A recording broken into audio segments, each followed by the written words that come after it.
주주간 계약서의 요소들 많이 말씀해 주셨어요. 여러 가지가 있는데 크게 이제 두세 가지로 전 나눌 수 있다고 생각합니다. 첫 번째로는 주주들끼리 서로 운영과 여러 가지 결정에 있어서 반드시 지켜야 할 의무에 대해서 규정한 경우. 우리가 전 시간에 얘기했던 비전업 창업자 같은 경우에는 어떤 아레나를 가질 것인지 이런 것들도 서로 합의할 게 필요하다면 적어놔야겠죠. 두 번째로 언제까지 오래 갈 것인지에 관한 부분들. 소위 말해서 퇴사라든지 지분 처분들을 일정 기간 동안 방지하거나 동의를 얻고서 할 수 있도록 하는 것들이 있겠죠.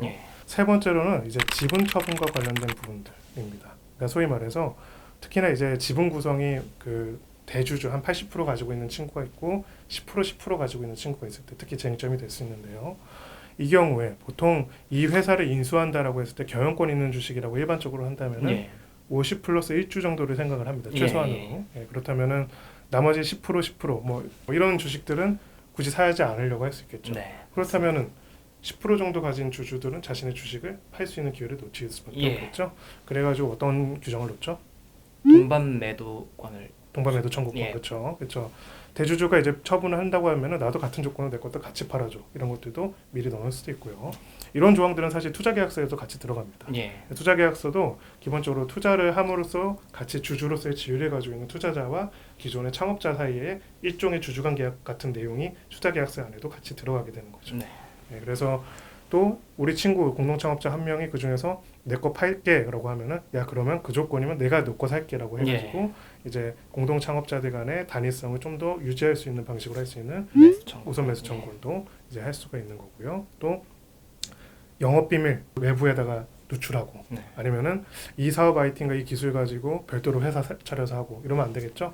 실제로 그런 케이스 있다라고 들었어요. 많이 있어요. 그렇기 때문에 그런 부분에 대해서 영업비밀 침해 금지하고 또 경업 금지에 관련된 조항을 넣는 경우도 있습니다. 그래서 이런 부분들도 같이 넣어서 이 공동 창업자들의 공통의 이익에 반하는 행동들을 하는 거에 대한 제재 수단을 만들어 놓는 거죠.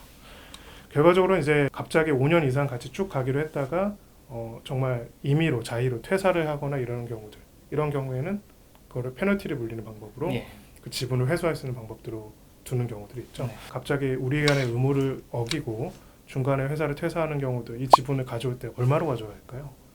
예정하기 나름인 것 같습니다. 맞습니다. 제가 전혀 준비를 안 했는데 생각보다 답변을 너무 잘하고 있어요. 맞아요. 당사자의 합의에 따라 다릅니다. 근데 기본적으로는 페널티라는 개념을 먹인다고 한다면은 갑자기 회사에 중대한 손해를 끼치고 퇴사를 하거나 아니면은 자발적으로 이 약정 기간 내에 퇴사를 하는 경우에는 보유하는 주식 일체를 액면가에 매각해야 한다. 이런 조항을 넣는 경우들. 옵션 1이고요.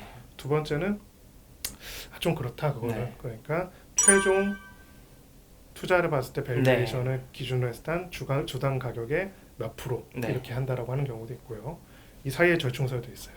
근속 기간에 따라 가지고 정말 너무 단기간에 나가는 경우에는 액면가, 조금 더 할 경우에는 그보다 좀 더 이상 이런 식으로 설정할 수도 있습니다. 기본적으로 당사자들 간의 약정을 하는 거에 따라 다르긴 하겠지만은 그런 경우를 대비할 수 있게 하기 위해서 주주관계약서에서 조항을 정하는 것이죠.